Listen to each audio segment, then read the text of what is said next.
жүгері ұнынан нан жасаймыз, тәтті нан жасаймыз. Бізге керекті заттар: ақ ұн 400-500 граммдай және де 150-200 граммдай жүгері ұны қажет болады. 2-3 жұмыртқа қолданамыз және 50-60 граммдай сұйық май. Сіздер шамалаған кезде 50-60 граммның шамасында, ал 150 грамм сахарный пудра және ыдысымызға жүгері ұнымызды қосып аламыз. Осыған 200 грамм алдымен шекерімізді қосып, тәттімізді қосып, онымен араластырып алып, осының үстінен дайындап қойған ыстық сүтімізді құямыз. Осы кезде сүтті ысытып қоямыз.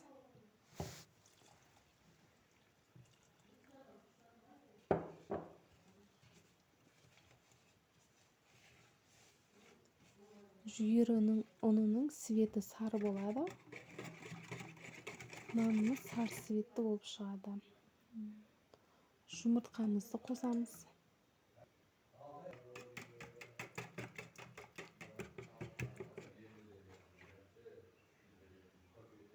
Сұйық майымызды.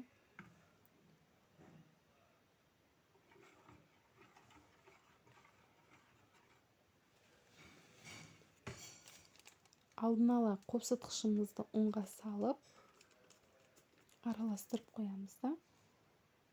Ұнның мөлшері өзіне қажетінше сіңіргенше саламыз. Бірден бәрін салмаймыз, аз-аздан сала отырып қамыр илейміз.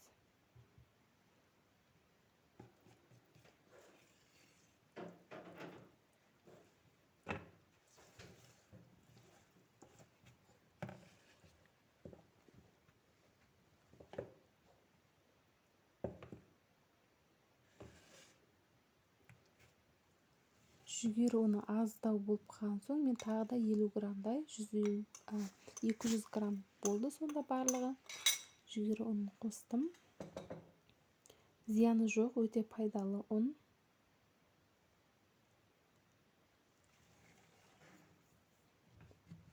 Жұмсақ болу керек қамырымыз. Ұнды қажет сіңіріп жатыр деп қоса беруге болмайды. Енді осыны жарты сағатқа тындырып қойсақ болады. Қоймай пайдалана берсеңіздер де болады негізі. Біраз тұрса июі қанып жұмсақ болады. Енді осыны жаямыз.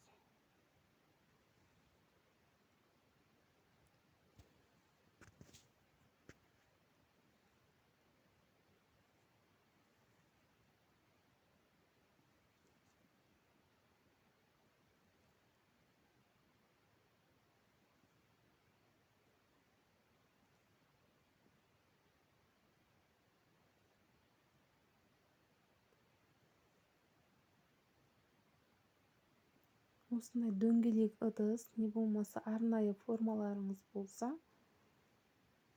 барлығын кесіп аламыз. Неке дайын болды, табама салдым. Қалыңдығы 1 сантиметрдей шамасы. Енді осыны 180 градуста пісіреміз. Мен пісіріп, уже әкеліп қойдым. Осылай свет өзі сап-сары болып тұрады, піскен піспегенін білінбей. Енді оған өзіңіз қалаған кремді жағып, мен жұмыртқаның ағынан крем істедім. Осылай жағып, астына қағаз қойып, кептіріп алсаңыздар болады. Пряник болып шығады, тәтті пряник. Балаларыңыз жейтін, өзіңіз де шаймен жейтін. Шоколад, варенка, 3 түрлі, 4 түрлі қылып дайындадым.